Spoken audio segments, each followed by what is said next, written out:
กล่าวว่ามีเสน่ห์ยอมสาวภาคกลางผู้ห่างสนใจอายเบยองสาวใต้งามเดงามเดเหลือพันละนาได้ยินเสียงเพลงบรรเลงใจน้องคะนึงน้องละเมอเซ่อซึ้งตะลึง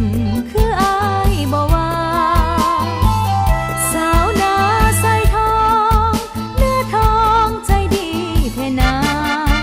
ดุมันแต่ดังเดิมมาโลกกาดำนาเก่งหลายเรื่องความงามให้ถามน้องบ่ต้อยต่ำยิ่งแยงยิ่งงามคำอยู่กำดำแดงแห้งพายเบาจะสมปองฮับพองของใจพี่สายแต่คำย้องจากอายผ่านกายเลิ่งเลยไปไกลน้องส่งเสียงเพลงบรรเลงคำย้อนถึงสาย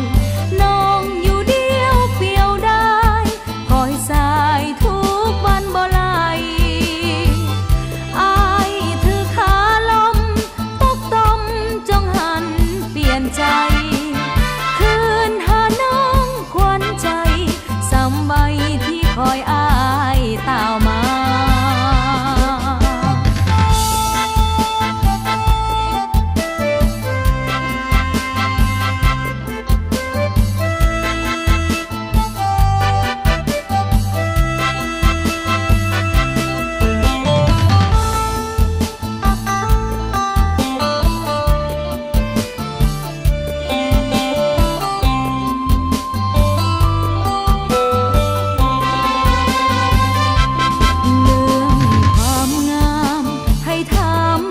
บ่ต้อย